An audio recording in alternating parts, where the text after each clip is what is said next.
What up, Poppin' T fam? It's your host, Poppin' T. Sitting here as usual, Poppin' T. Got the red Gatorade on deck today. Need my electrolytes. Always gotta have a bev. Always. Poppy, the Ravens are looking pretty. 1 game behind in the division.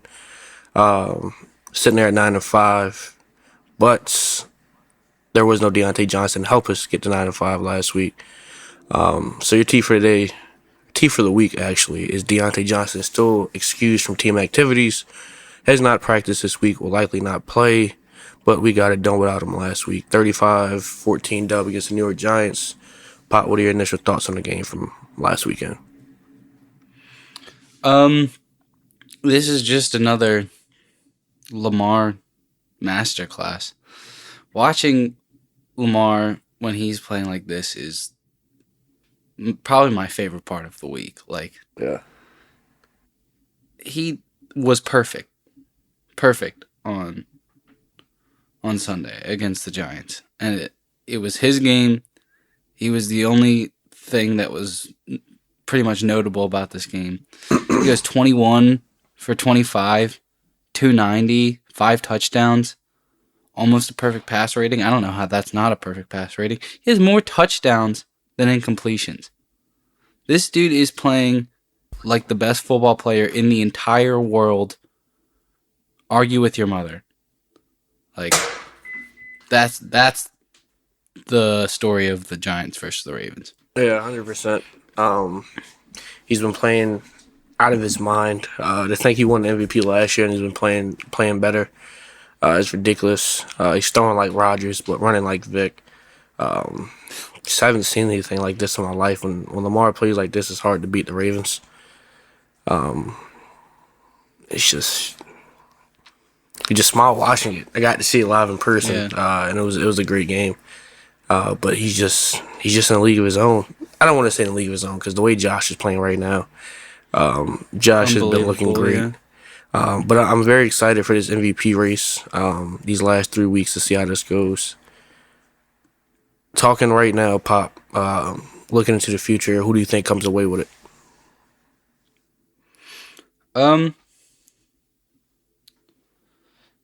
I don't know. I know it's in Josh's favor, but, Lamar has 2 very crucial games ahead of him in this stretch. I think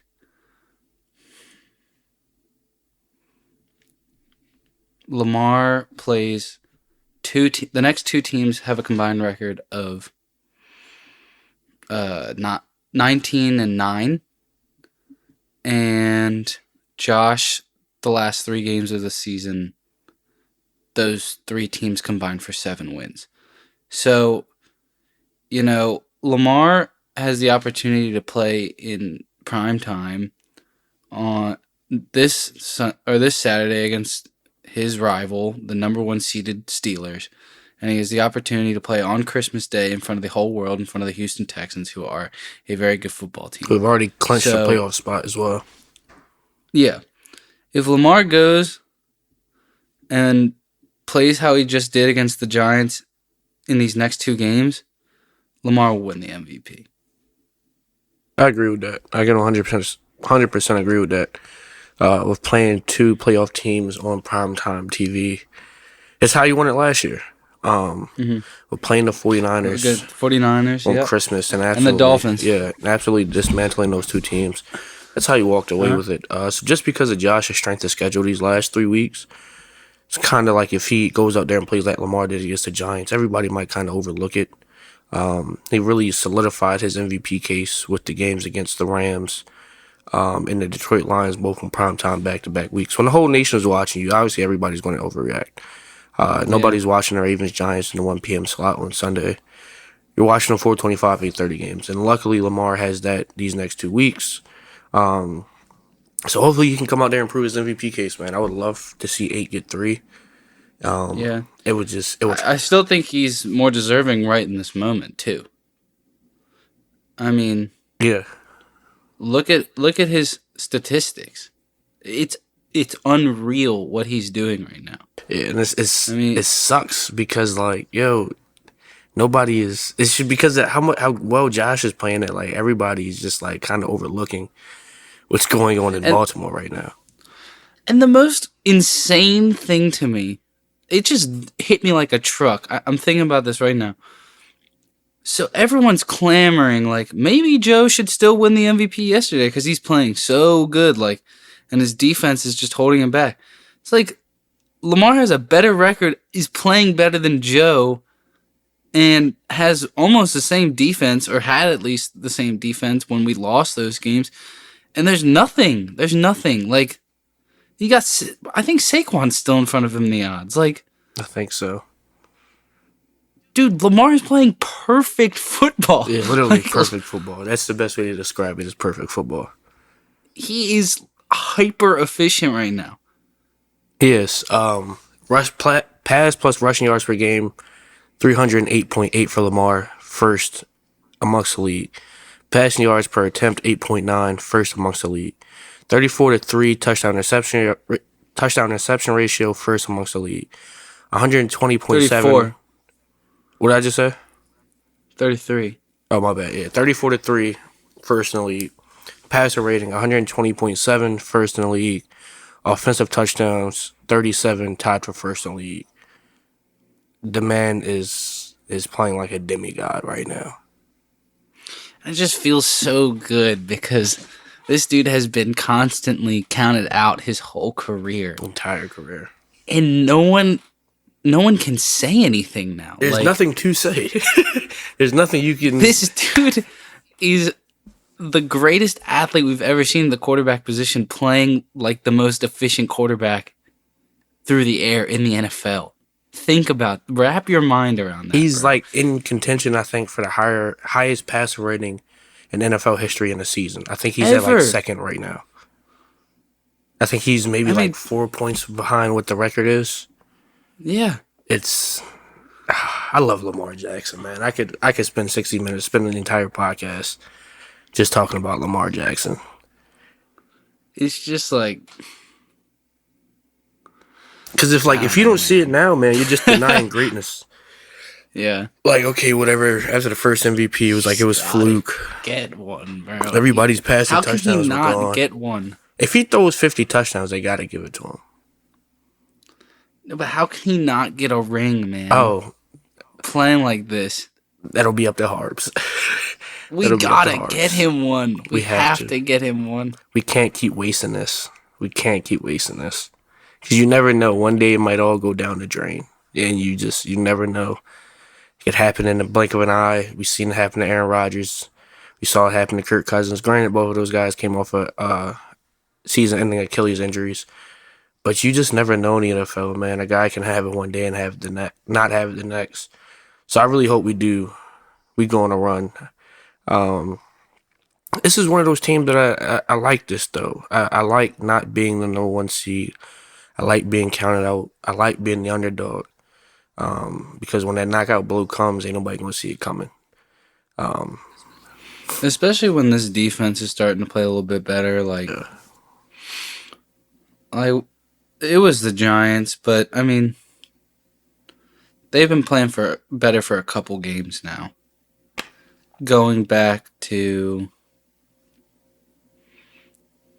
I mean, we did well against the Eagles.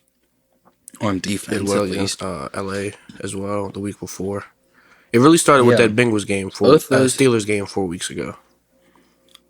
Steelers, Chargers, Eagles, Giants. That was the stretch where the defense started to pick it up. I mean, the defense, besides 21 this game, great. Yo, if 21 knew how to turn his head, he would be the best corner in the league. Like, he would be like Trayvon Diggs level of interceptions if he could just turn his head. I mean, like, the whole defense looks great, and then they're moving the ball because of him. They're moving the ball because of one player on this team. It's mind-blowing, isn't it? It's sickening. It's sickening when you have 2 first-round corners, and they are locked down. One is going to make a first-team All-Pro. Nate was locked down out there. And he got into it with the fans. I like that. He's talking all game, like. And I have to watch. Why is he getting reps? Like, surely Trey's someone's better on that team than 21. Yo, I saw 35 last weekend, and I was like, "Who is that?" I had no idea who that was, and then I realized it was Desmond King. But that felt weird seeing 35 out there and then not being a running back. I know. Shout out to Best Bus. While we're one of my favorite all-time Ravens. While we're talking about this offense, let's talk about Mark Andrews real quick. Bounced back after a rough start to the season. There were talks about fans wanting to trade him. I can't lie to y'all. I was one of those, especially when the Devontae Adams, when the Devontae Adams Edgar Allan Poe post happened. I was ready to send Lamar out for Devontae. I mean, not Lamar, Mark out for Devontae. But with 48 career receiving touchdowns, he is now our all-time leading scorer. What have you seen from Mark these last couple of weeks that was different from the beginning of the season? First is the chemistry between the two of them. Just absurd, like windows, putting it only where Mark can get it. Just the way he's able to anticipate, or Mark's able to anticipate where the ball is going to be and when the ball is going to get to him, and vice versa with Lamar. Like Lamar knows where Mark's going to go. And that's up there in like connection wise with like your Kelsey Mahomes connection. It's up there with your Devontae and Aaron Rodgers connection. It's up there with like Nico and CJ and Jamar, and like that's his dude. And I mean, Mark's just playing with a whole lot more confidence now. You can see that with just his route running, and I mean he's a crucial part of the offense. He really is. And gotta have it situations like Mark's the guy. Mark is the guy. Has scored in the last 3 weeks. They were talking about it earlier. I saw something. It seemed like he was just a little messed up from that car accident. His head that happened in August. It seemed like his head just wasn't where it was supposed to be going into the season. But after week 4, he definitely started to pick it up.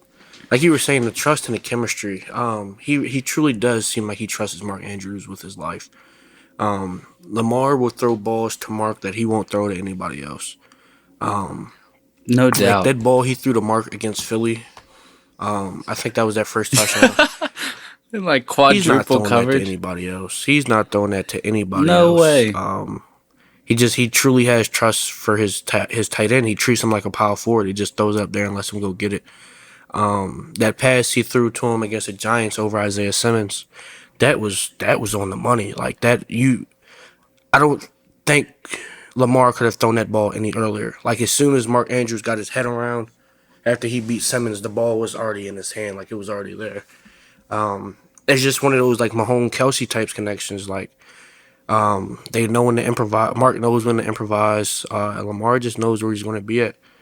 Mark improvised, I believe it was against the Bills a while ago, that touchdown where it was kind of like a drag route and he decided to go up and Lamar found him. So they truly do trust each other. Congrats to Mark on becoming the all-time leading scorer in franchise history. Crazy. Only tight end in the league. NFL history, to lead their franchise. Yeah, that's going to be a record that it'll probably be a while before he gets broken in Baltimore, because the way it looks right now, Mark is nowhere near done. I assume he plays at least another 4 years here in Baltimore. So in 4 years, man, that thing might be out of reach. Staying on the off, because that's his red zone target. I was saying it's just you can't stop it. But I wanted to stay on this offensive side of the ball. I wanted to move from tight end back to running back. No, we got to do it. We got to talk about Bate. I wanted to talk about Bate. We have to talk about Bate. I wanted to talk about D. Henry first. Because it seems like the Ravens have begun a trend of saving his legs for the playoffs. In the last 8 games, Derrick Henry has only went over 20 rushing attempts twice. That was 24 against the Chargers on November 25th. And November 30th against the Broncos for 23. Other than that, it's been 15, 11, 16, 13, 19, 14. Are you a fan of us saving D. Henry's legs for the playoffs, or do you want to see him chase Saquon for Offensive Player of the Year? No. I mean,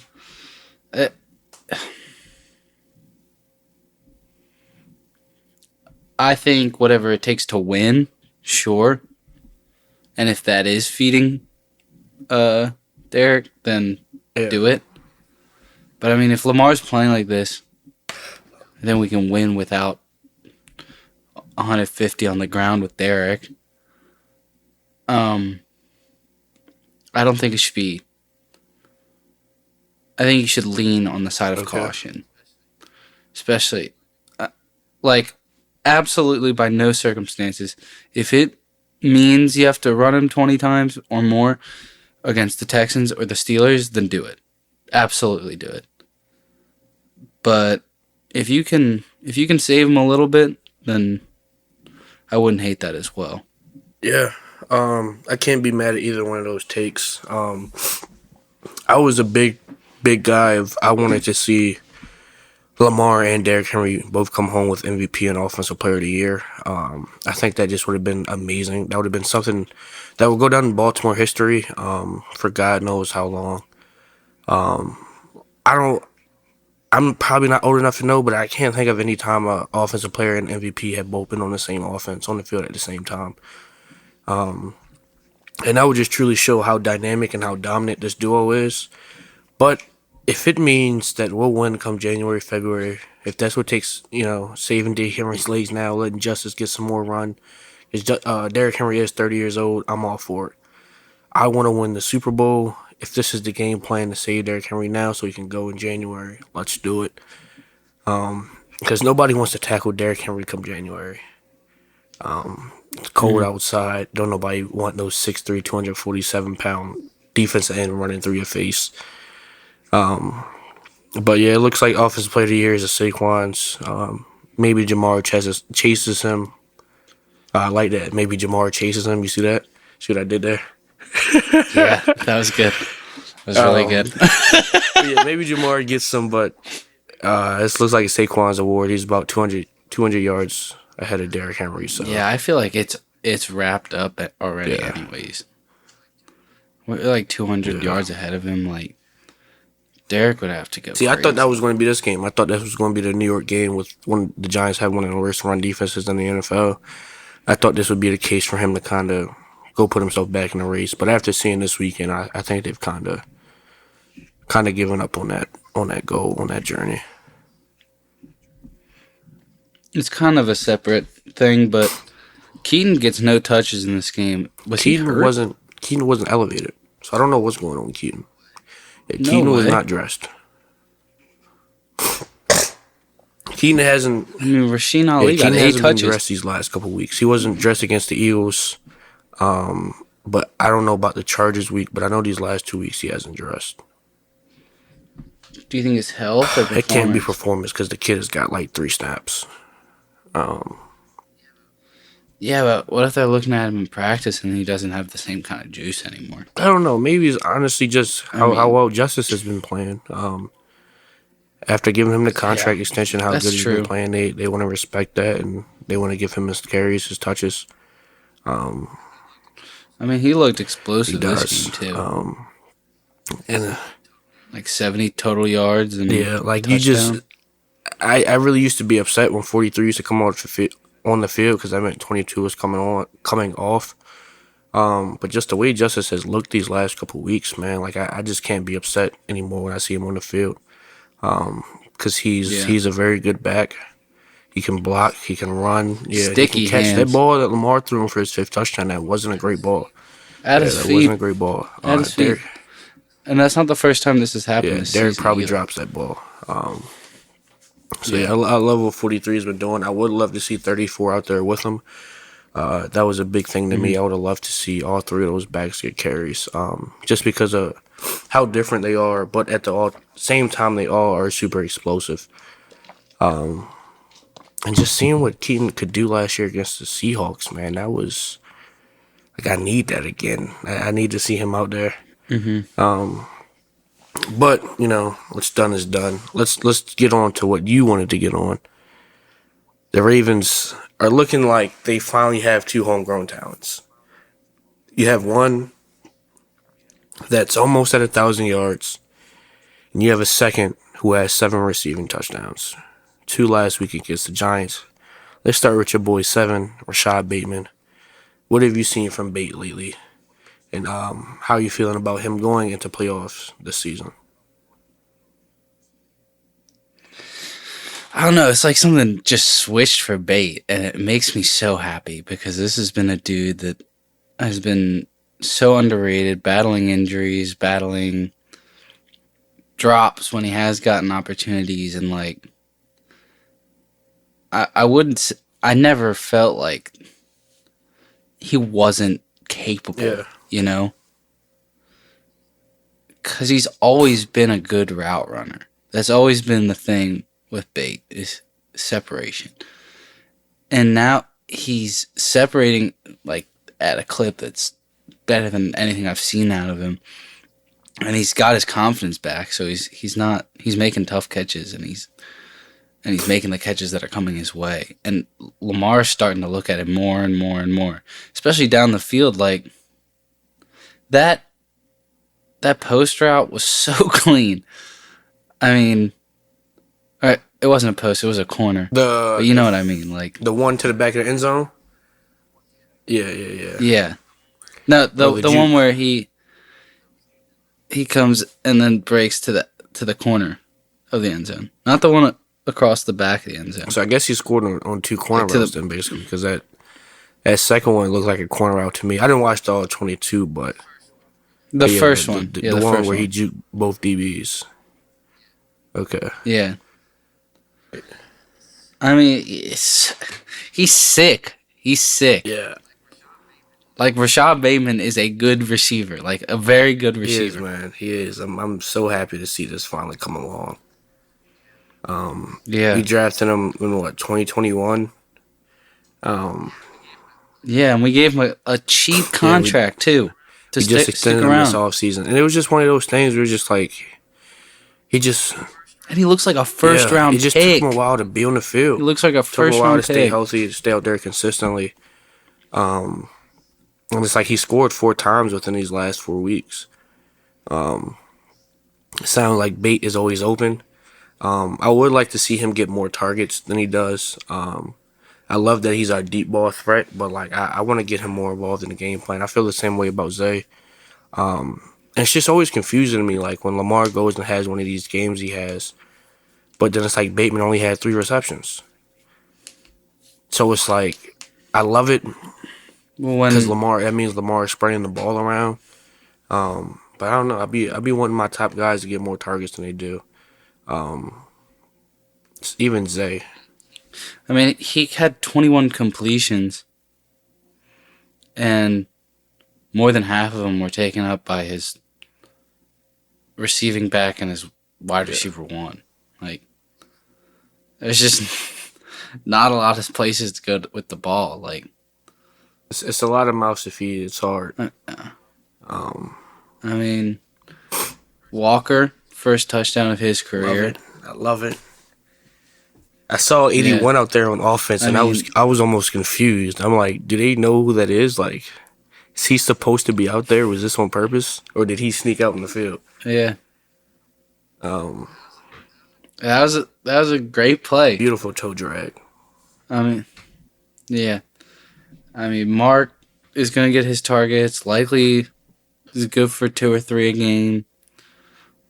Like, there's too many. Nelly is inevitably gonna get a catch a game. Nelly is like the most like roller coaster receiver ever. Like he'll go drop an easy pass or something he'll normally come down with, and the next thing you know, he hits a 40-yard bomb. It's like it's every week or every other week for Nelly. He'll drop and then bomb, drop bomb, drop bomb. Like there is no him catching slants and routes, out routes, and working down the field. I'm going to get behind you, hit you for 30, and then I'm not going to have another catch for the rest of the game. But he moves the ball, so I'll take it. Trying to stay on path here. But Rashad Bateman, man, I love it. I just wish there was more receptions, but 3 for 80, 2 touchdowns, and a longer 49. I'll take it. I want to get to the other wide receiver, Mr. Four. 6 receptions for 53 yards, no touchdowns. Zay is at 916 yards. What would that be? 84 away. 84 away from 1,000 would be the first 1,000-yard receiver since Marquise Hollywood Brown for the Ravens. What have you seen out of Zay Flowers this season? And I guess we'll take on last season too. But what have you seen from him throughout the weeks in his first 2 seasons, especially with this year having multiple 100-yard games? Is it a level of confidence? Because I feel like he's always had that, or would you call it more of a connection with Lamar, or is it just Monken getting him more involved? I think that he's just a very versatile weapon. I mean, you see it, for example, in this game. Like, we're not attacking him down the field because Bate got all those targets, but he's getting those catches to move the chains. And, like, you'll see him have those games where he's using his, like, one-of-a-kind, like, change of direction to juke people out and make break tackles, get first downs. Or you see other games where he's going deep and, like, he's capable of doing it all. If Zay had a bigger body frame, like, this is the best receiver. This would be Antonio Brown. I feel pretty confident in saying that. Like, this, he is confident. He is one of the best athletes at the position. He can run routes all 3 levels of the field. Like, this dude can do pretty much everything. He's just under 6 foot. He's 5'9", 175. That's the only problem. Yeah. But yeah, I think, like you said, he's very versatile. And maybe it just took a little time for Todd to figure out how he wanted to use him. I felt like last year was a lot of jet sweeps, screens, bubble screens, stuff like that. I think this year has been more of getting him involved in the actual passing game, in front of the line of scrimmage instead of behind it. It seems like when it's third down, need to get the first down, things like that. Lamar is looking for 4, whether if it's a comeback, out route, quick in route, slant. I think they're very comfortable with each other, and I think obviously everybody on the team is, but those two specifically are two highly motivated competitors. Lamar and Zay are both going to show emotion on the field. Excuse me, and I love that from my wide receiver and quarterback, because that means they want to win. We all saw the video of Zay being a little frustrated after us going 3-0 against the Eagles, him not getting a pass where he thought he was open, and a lot of fans were upset about that. But I personally see no problem with it. I want my wide receiver to think he's the best in the nation, in the world, and I want him to think he deserves a ball every play. Because if you're not that, then you're not a true X wide receiver. A.J. Brown, their struggles in Philly, he came out and said, they asked him what needs to improve. He said the passing. And then he went out this week, I think had 8 receptions, 100-something yards, and a touchdown. When you are that alpha dog, I want you to act like it. I want you to talk like it, speak like it, drink like it, eat like it, sleep like it. Because if you're not that guy 24/7, then I know when it comes to third down, I know I can't trust you because you don't have the confidence in yourself to believe you're the best. And I think Zay is starting to step more into that confidence that he already has about him being the best on the field. So I'm very glad to see that transcend. And the more he plays, the more experience he gets, the more he's playing like a veteran. And that confidence and that ability are starting to come together more and more every single game. Yes. I mean, this is year 2. This is not even 2 years in the NFL. And he's already about to hit 1,000. 858 last year. Yeah. With 77 receptions. 916 this year with 66 receptions. I would like him to find the end zone a little bit more. I feel like Zay never scores. He only has 4 in the year. His last touchdown was against Pittsburgh. Last time we played him. Yeah, that's honestly kind of insane. He scored week 2 against the Raiders. He had 2 against the Broncos and then had 1 against Pittsburgh, and that was it. So I'd love to see him get more involved, but it is what it is because we're winning. As long as we win, who gives a fuck?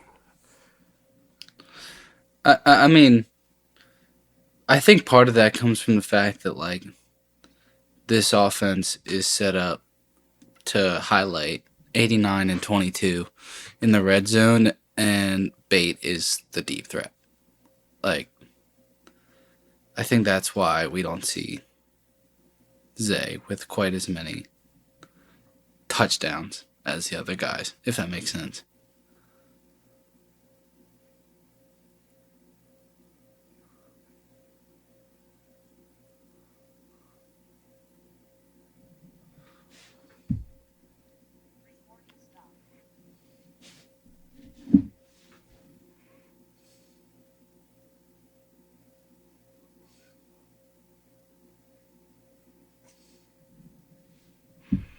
You good?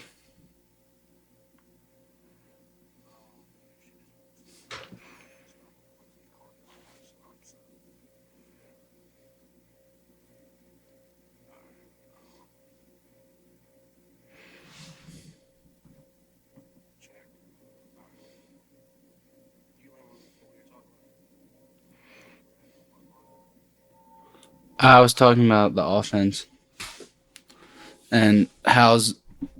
No, I finished what I said.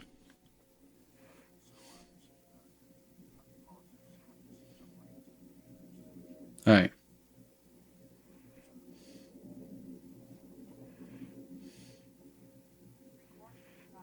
All right, yeah. This offense is very pick your poison. Like you said, we know who the red zone threats are. We know who the deep ball threat is. Hopefully, all those guys come to play this Saturday because we have a big matchup, 425, against the division-leading Pittsburgh Steelers. Poppy, it's all on the line this week. It's Ravens Steelers late in December. What else could you ask for in Baltimore? Give me your initial thoughts on the game, man, and what you need to see from Baltimore to get the dub this Saturday. Lamar has to play locked in. It's going to start with 8. Obviously, we know how tough the Steelers team is, but when Lamar comes to play, we can beat anyone in the league. He just hasn't come to play most of the time against Pittsburgh. So that's it. Yeah. Lamar has to change that. And I think he can. I mean, he knows what's at stake. We're playing at the bank against home, baby. This is put up or shut up right now. Yeah. And I would not trust anyone else in the league to put up. Yeah. Besides 8. So obviously this defensive line is going to be an issue. It always is when we play them.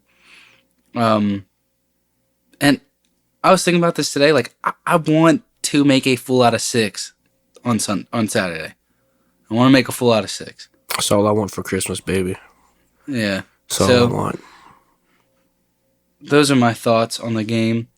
I think it's going to be a very good one. It'll be close. It'd be foolish to think that we could go and beat the brakes off of them, but it's going to be good. I'm actually going to disagree with you, Pop. I think this is the one where we embarrass Pittsburgh.